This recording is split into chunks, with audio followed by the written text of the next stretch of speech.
දැන් මේ 20යි 26 එක්සෑම් එකට බොහෝ දුරට මොකක්ද ඉරානය සහ ඊශ්‍රායලය අතර යුද්ධය එක්ක සම්බන්ධ මොකක් හරි තාක්ෂණික ගැටලුවක් එන්න ඉඩ තියෙනවා.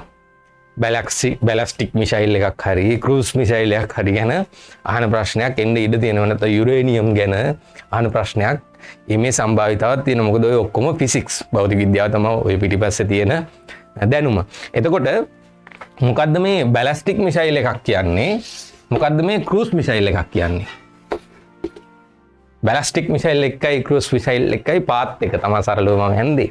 එතකොට බැලස්ටික් මිසයිල් එකයි ක්‍රූස් මිසයිල් එකේ ප්‍රධාන වෙනස තමයි මේ දෙකේ භාවිතා කරන එන්ජින් දෙක එකක භාවිතා කරන්නේ රොකට් එන්ජින් එකක් අනිත් එකේ භාවිතා කරන්නේ ජෙට් එන්ජින් එකක්. රොකට් එන්ජින් එකයි ජෙට් එන්ජින් එකයි තමයි මේ දෙකේ ප්‍රධාන වෙනස. එතකොට දැන් බැලස්ටික් මිසයිල් එක පාත් එක බැලස්ටික් කියන අදහසම මෙන්න මේ පාත් එක ප්‍රක්ෂිප්තයේ පාත් එක කියන එක. එතකොට ක්‍රූස් මිසයිල් එකට ඒ තමන්ට තීරණය කරමින් පාත් එක වෙනස් කරමින් ගමන් කරන්න පුළුවන් ක්‍රූස් මිසයිල් එකට.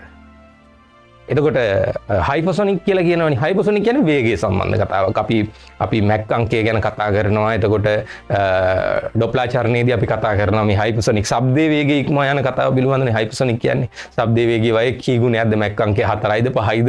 ඒක ශබ්ද වේගය 320යි හරි 30යි හරි නම් ඒ වගේ කී ගුණයක්ද? 640යි නම් මැක් අංකය 2යි. ඒකද සරලව. ඒතර හයිපර්සොනික් කියන එක ඒක ශබ්දයේ වේගය සම්බන්ධ කතාවක්. මිසයිල් එකේ ප්‍රොසෙස් එක සම්බන්ධ කතාවක් නෙමෙයි.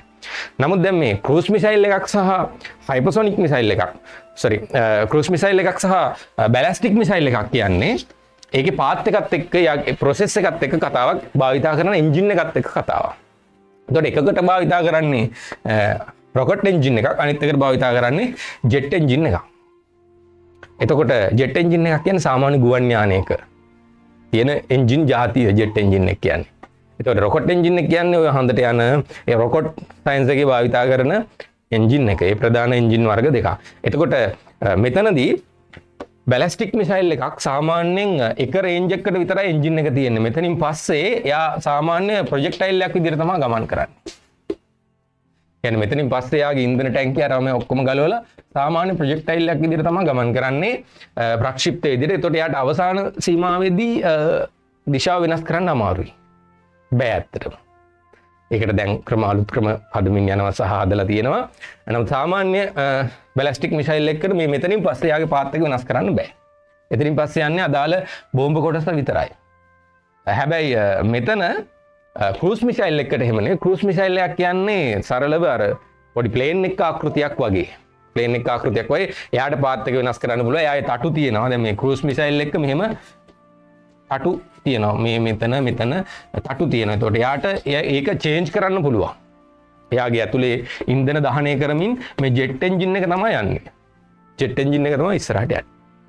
එතකොට මේ වගේ ප්‍රශ්නයක් 2026 හරි 2027 හරි එක්සෑම් එකට අහන්න බොහෝ දුරට ඉඩ තියෙනවා. අපි මේ වගේ යුරේනියම් ආශ්‍රිත ප්‍රශ්න, සබ්මැරින් ආශ්‍රිත ප්‍රශ්න, යුද්ධයට සම්බන්ධ ප්‍රශ්න පිළිබඳවත් ඉස්සරහට සාකච්ඡා කරමු. මොකද ඉතින් අපි දැකලා තියෙනවා මේ ඉස්සරහට පෙන්වන්නම් පාස් පේපර්ස් වලත් එක එක කාලෙදී ඒ ආශ්‍රිත ප්‍රැක්ටිකල් ප්‍රශ්න අහලා තියෙනවා. ප්‍රායෝගික ප්‍රශ්න අහලා තියෙනවා.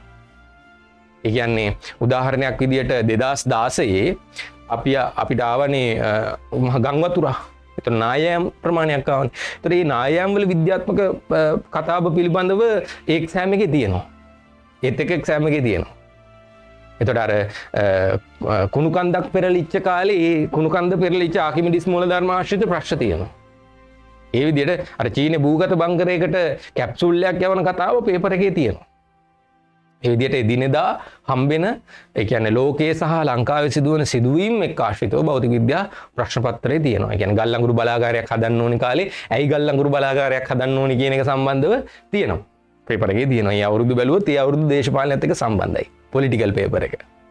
ඒ කියන්නේ පේපර් එක ෆිසික්ස් පේපර් එකක්. නමුත් දේශපාලනයත් එක්ක සම්බන්ධයි. පැහැදිලි කියන කතාව හැමෝටම හරි.